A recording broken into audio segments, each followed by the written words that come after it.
और सबसे पहले बात करेंगे उन्नाव इस्मत रेजी मुतासरा के साथ हुए सड़क हादसे की।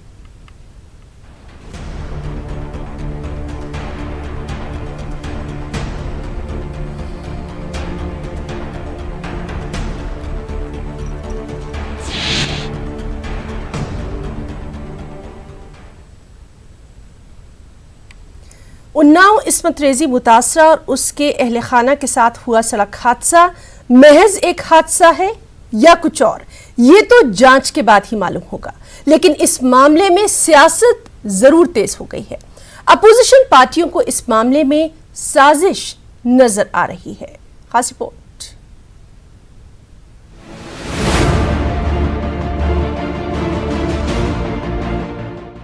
सियासत में मुद्दे कभी खत्म नहीं होते।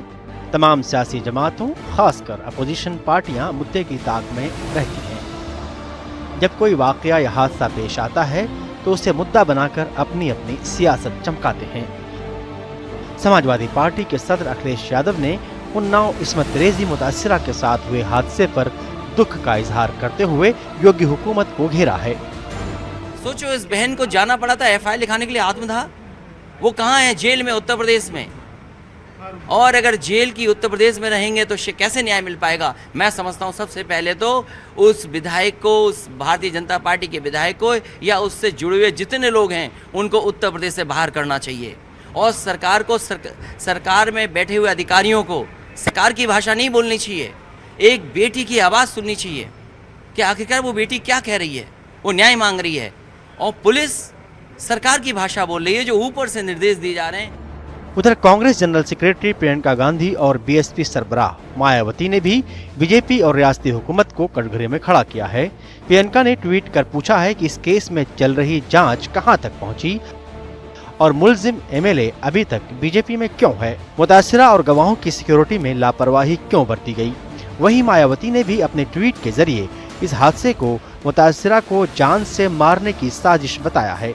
साथ ही सुप्रीम कोर्ट से इस मामले का अज खुद नोटिस लेते हुए कसूरवारों के खिलाफ कार्रवाई को यकीनी बनाने की गुजारिश की है। लेकिन डीजीपी ओपी सिंह ने साजिश की बात को फिलहाल पूरी तरह से सच नहीं माना है। उनके मुताबिक पहली नजर में ये एक हादसा ही दिखता है। प्रथम दृष्टया ये एक एक्सीडेंट का मामला है और बहुत ही बारीकी से पुलिस इस बात की विवेचना कर रही है। 20 तारीख को बलात्कार की पीड़िता जो है उसने पुलिसकर्मी को कहा कि अब हमें ज़रूरत होगी तो हम आपको बुला लेंगे। और कल भी जब वो रायबरेली जा रही थीं तो उन्होंने सुरक्षाकर्मी से मेरे ये कहा कि हमारी गाड़ी में जगह नहीं है और हमें रास्ते में एक और आदमी को लेना है, इसलिए हम सुरक्षाकर्मी को अपने साथ नहीं ले जाना चाहते हैं। इस कारण सुरक्षाकर्मी उनके साथ नहीं था।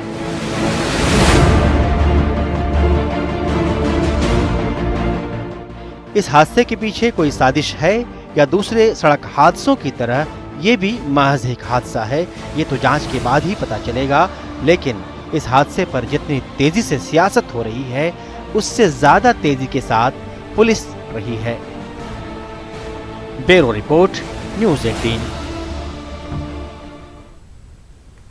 और उन्नाव हादसा मामले में बीजेपी लीडर सत्यपाल सिंह का कहना है कि अपोजिशन का बीजेपी पर इल्जाम सरासर गलत है। योगी हुकूमत ने अपने ही लीडर को जेल में बंद कर दिया है। वहीं अब उत्तर प्रदेश हुकूमत मुतासरा के अहले खाना के मुतालबे पर सीबीआई जांच कराने की बात भी कर रही है। विरोधी पक्ष इस प्रकार के आरोप लगा रहे एकदम बेबुनियाद हैं, आधारहीन हैं। ये भारतीय जनता पार्टी है, ये योगी की सरकार है। उन्होंने अपने ही विधायक को इस केस में जेल में बंद किया है, उनके ऊपर केस किया है। अभी भी बयान आया है उत्तर प्रदेश सरकार का, अगर जो वहाँ पर जो इस एक्सीडेंट में जो लोग मरे हैं उनके परिजन अगर चाहते हैं कि सीबीआई को केस दे तो सीबीआई को केस देने के लिए तैयार हैं। हमारी सरकार जो है इस मामले में कोई पक्षपात नहीं करती, कोई राजनीतिक कारणों से काम नहीं। हम लोग अपराधियों के खिलाफ हैं और जो अपनी पार्टी के हों, बाहर के हों, कहीं के भी हों, हम लोग समाज के लिए, राष्ट्र के लिए काम करने वाली पार्टी हैं। और आइए देखते हैं उन्नाव रेप मामले में कब क्या हुआ। 4 जून 2017 बीजेपी के एमएलए कुलदीप सेंगर पर मुतासरा की इस्मतदरी का इल्जाम। मुतासरा मेंबर असेंबली के घर काम मांगने गई थी। 11 जून 2017 इल्जाम के बाद मुतासरा गायब हो गई। अहले खाना ने शिकायत दर्ज कराई। 20 जून 2017 पुलिस ने मुतासरा लड़की को अदालत में पेश किया। सीआरपीसी सेक्शन 164 के तहत अदालत में मुतासरा का बयान दर्ज किया गया। 20 जून 2017 मुतासरा ने पुलिस पर बयान में असेंबली मेंबर कुलदीप सेंगर का नाम नहीं शामिल करने का इल्जाम लगाया। 3 जुलाई 2017 मुतासरा ने पुलिस पर हिरासत करने का इल्जाम लगाया। 8 अप्रैल 2018 सेंगर के खिलाफ FIR का मुतालबा करते हुए मुतासरा ने वज़ीर-ए-आला की रिहाइशगाह के बाहर खुदकुशी की कोशिश की। 9 अप्रैल 2018 जिला जेल में शिफ्ट करने के चंद घंटों बाद ही मुतासरा के वालिद की मौत हो गई। 11 अप्रैल 2018 योगी सरकार ने इस केस को CBI में मुंतकिल करने का हुक्म दिया। 12 अप्रैल 2018 इस्मत दरी का मामला CBI के हवाले किया गया। इस्मत दरी के इल्जाम में सेंगर पर फर्द जुर्म आयद हुई। 13 अप्रैल 2018 सेंगर को हाईकोर्ट के हुक्म पर CBI ने हिरासत में ले लिया। 11 जुलाई 2018 CBI ने पहली चार्जशीट दाखिल की। चार्जशीट में सेंगर का नाम शामिल।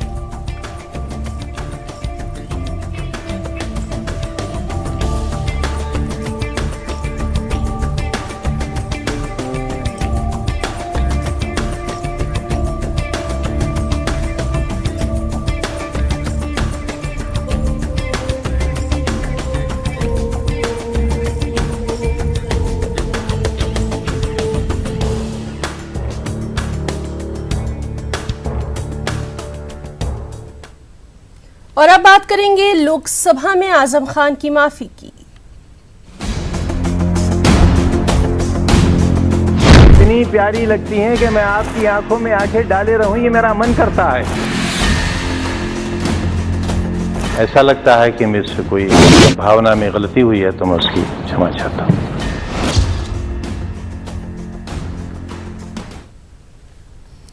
जी हां, समाजवादी पार्टी रुकन पार्लियामेंट आजम खान ने लोकसभा में माफी मांग ली। आजम खान ने डिप्टी स्पीकर रमा देवी से काबिल एतराज जुमले अदा किए थे, जिस पर हंगामों का सिलसिला जारी हो गया था। आजम खान के माफी मांगने से मामला खत्म हो गया। आजम खान के माफी मांगने के बाद अखिलेश यादव ने कहा कि उन्नाव मामले पर भी बात की जाए। गलत हो संभव नहीं है मेरे लिए। मैंने कहा था कि जाहिर है अगर फिर भी कोई ऐसा, मैंने पहले भी कहा था हमारी बहन समान है। बात को एक बार कहीं या 1000 बार कहीं, बात वही रहेगी। मैंने कहा कि चेयर के लिए कोई भावना ऐसी हो जो एक सदस्य की गलत हो, संभव नहीं है मेरे लिए। मैंने कहा था कि जाहिर है अगर फिर भी कोई एहसास है तो मैं उसकी क्षमा चाहता हूँ। ठीक है।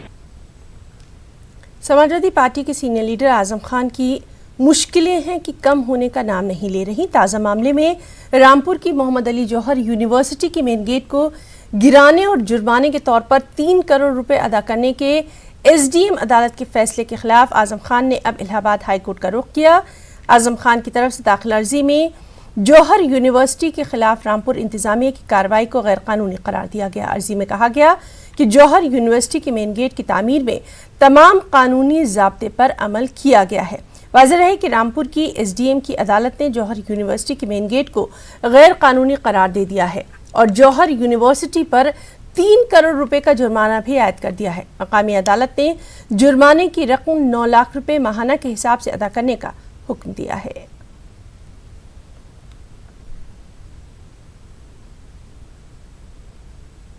कोर्ट ने डे बाई डे सुनवाई करके उनको ये कहा कि आप जौहर विश्वविद्यालय का मेन गेट हटा लें और 3 करोड़ से अधिक जो उसमें जुर्माना लगाया 9 लाख पर मंथ उसको जमा करें। अगर आप 15 दिन के अंदर नहीं हटाते हैं तो हम उसको हटाएंगे और उसको जमा करें।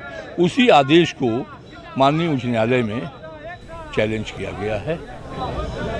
आपकी तरफ से क्या कहा जाएगा, क्या दलील? ये गलत है, इसलिए कि PWD कार्यदायी संस्था है। PWD की ज़मीन नहीं है, वो ज़मीन हमारी तमाम रजिस्ट्री है। किसानों को जो है वो पेमेंट किया गया है थ्रू चेक, तो आदेशी जो है वो गलत है SDM कोर्ट का। हमारे मुल्क में आज भी बहुत सी निशानियां मौजूद हैं जो कि हमारी मुश्तरका तहजीब व सकाफत और समाजी भाईचारे की खूबसूरत मिसाल पेश करती हैं। मेरठ के गुदड़ी बाजार इलाके के छत्ता अनंतराम में ऐसा ही एक कदीम तारीखी शिव मंदिर मौजूद है जो आज भी हिंदू मुस्लिम एकता की शानदार मिसाल पेश कर रहा है। पेश है मेरठ से तंजीर अंसार की ये रिपोर्ट। सन 1982, 87, 89 वगैरह का यहाँ लग इतने बड़े राइड मेरठ में गुजरे, लेकिन इस मेरठ के अंदर यहाँ छत्ता अनंतराम में कोई मंदिर पर किसी तरह की कोई आंच नहीं आई। हिंदू हो चाहे मुस्लिम हो, सबकी सहभागिता रहती है। मेरठ के पुराने शहर गुदड़ी बाजार इलाके में मौजूद इस विश्वनाथ महादेव शिव मंदिर की तारीख तकरीबन 400 साल पुरानी है, जहां इस मंदिर की अहमियत सन 1857 की पहली जंग आजादी में मुजाहिदीन की कुर्बानियों से मंसूब है। वहीं मौजूदा दौर में भी ये मंदिर हिंदू मुस्लिम यकजहती की मिसाल पेश कर रहा है। कसीर मुस्लिम आबादी वाले इलाके में मौजूद इस मंदिर में शिवरात्रि जैसे खास मौकों पर मकामी मुसलमान शिव भक्तों की खिदमत अंजाम देते हैं। क्या इसकी मान्यता है पंडित जी, और किस तरह से आप लोग ये इलाके में रहते हैं मिलजुल के, सारा एक सौहार्द? नहीं, इसमें मिलने जुलने में ही रहते हैं सब लोग। क्या एक मान्यता है इस मंदिर की? प्राचीनता मान्यता पुराना शिवलिंग है ये मेरठ का, इसमें इस शिवलिंग की चमत्कारी अलग ही है।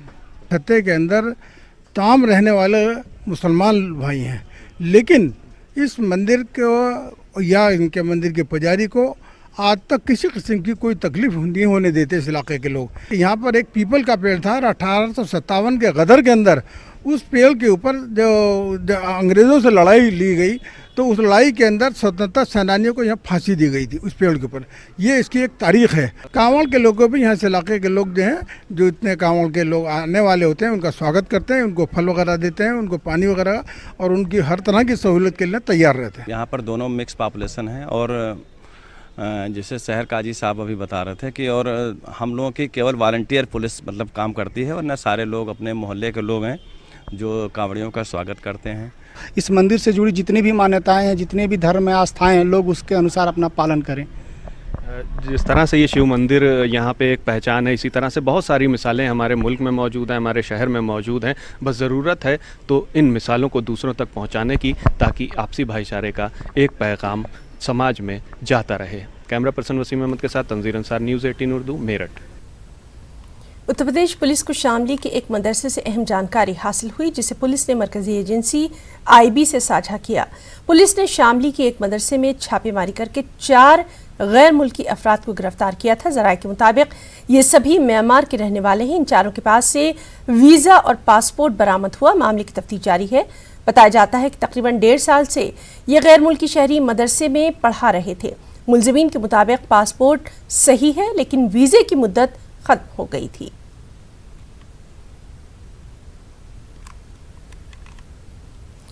यूपी में 560 मदरसे सरकारी इमदाद याफ्ता हैं, जबकि 8171 मदरसे सरकार की मदरसा मॉडर्नाइजेशन स्कीम से जुड़े हैं। आज की तारीख में यूपी हुकूमत के मदरसा पोर्टल पर रजिस्टर्ड 16,416 मदरसों में से 8,171 मदरसों को छोड़ भी दिया जाए और महज सरकारी इमदाद याफ्ता 560 मदारिस की अगर बात की जाए, तो सरकारी अहकामात और ज़मीनी हकीकत का फ़र्क साफ नज़र आता है और स्कीमें दम तोड़ती नज़र आती हैं। यूपी मदरसा टीचर्स एसोसिएशन 6 अगस्त को लखनऊ में इस ताल्लुक से एक अहम मीटिंग का भी इनेकाद करने वाली है। मदरसों में अगर किसी में 8 पोस्ट जो है पहले मंजूर की गई थी, तो अब हम ये कहते हैं कि आपने खुद कहा है कि 15 टीचर्स दिए जाएंगे, तो हमें 7 टीचर्स और दे दिए जाएं, तो उसको जो है वो टीचर्स हमें नहीं दिए जा रहे हैं।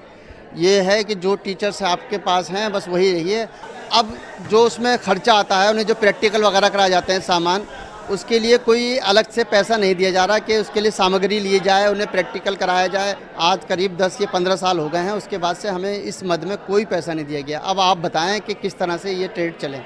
उत्तर प्रदेश में मदरसा मॉडर्नाइजेशन के लिए हुकूमत की कोशिशें महज अहकामात जारी करने तक नज़र आती हैं, लेकिन अगर मदरसा मद में फ़ंड जारी करने के साथ अगर उनकी ज़रूरियात को पूरा नहीं किया जाता, तो ये स्कीमें महज कागज़ों तक महदूद होकर रह जाएंगी। कैमरा पर्सन वसीम अहमद के साथ तंजीर अंसार, न्यूज़ 18 उर्दू, मेरठ। जिला मजिस्ट्रेट चंद्रभूषण सिंह को खुलेआम धमकी देने वाले हिंदू जागरण मंच के सूबाई सेक्रेटरी डॉक्टर सुरेंद्र सिंह भगौर के खिलाफ मुकदमा दर्ज किया गया है। गुज़िश्ता दिनों दिया गया हिंदू जागरण लीडर का बयान सोशल मीडिया पर वायरल हो रहा था। अलीगढ़ में एक तकरीब के दौरान मीडिया से बातचीत करते हुए सुरेंद्र सिंह ने डीएम अलीगढ़ को खुलेआम धमकी दे डाली थी, जिसके बाद से ही ये बयान सोशल मीडिया पर वायरल हो गया था।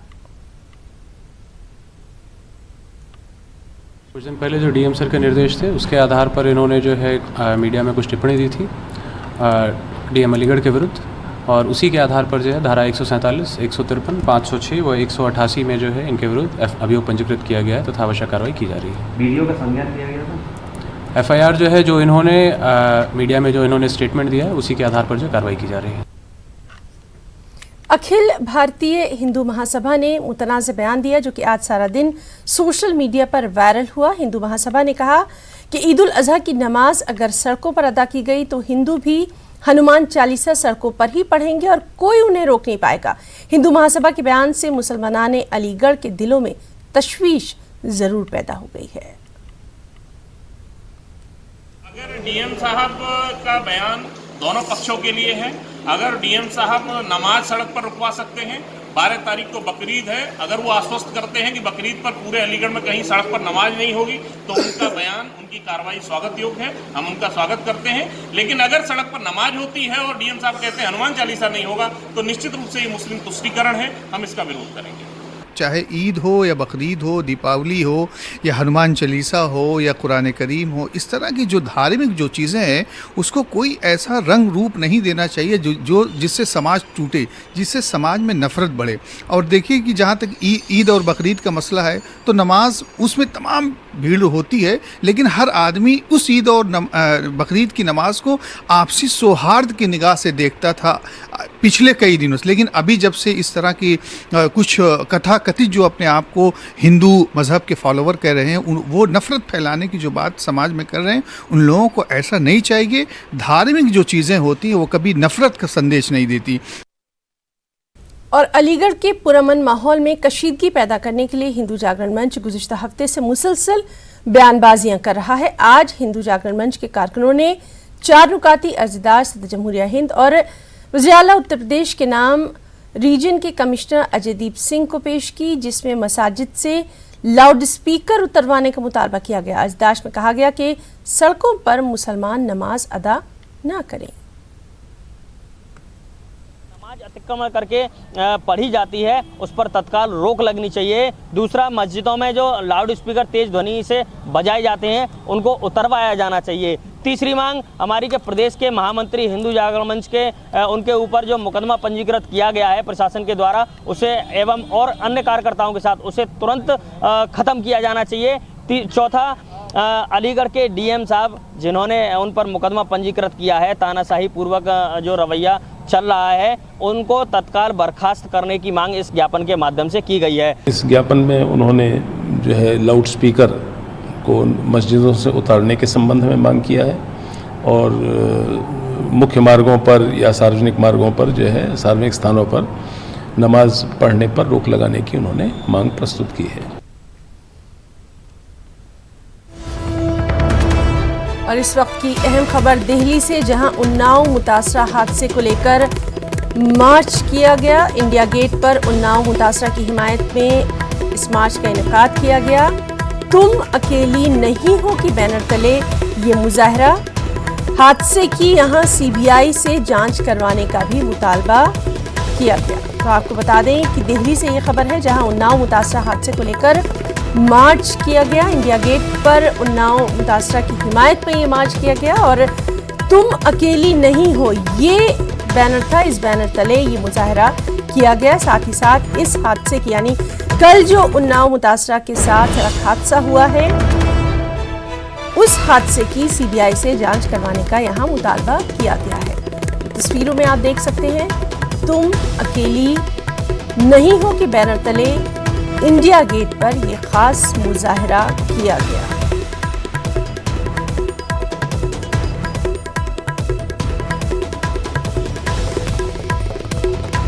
तो लगातार इस अहम मामले से जुड़ा तमाम अपडेट हम आपके सामने ला रहे हैं और अब ये खबर है कि दिल्ली में उन्नाव मुतासरा हादसे को लेकर मार्च किया गया।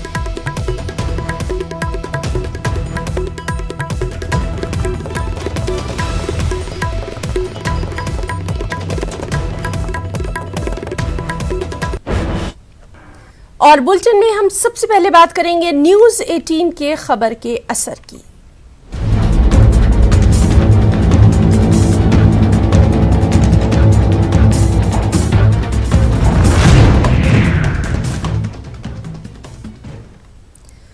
जी हां, बिहार में अक़लियती कर्ज स्कीम को ज़मीन पर लागू कराने के लिए महकमा अक़लियती फलाह की जानिब से ठोस कार्रवाई की जाएगी। महकमा अक़लियती फलाह के वज़ीर ने न्यूज़ 18 से ख़ास बातचीत में इसका ऐलान किया है।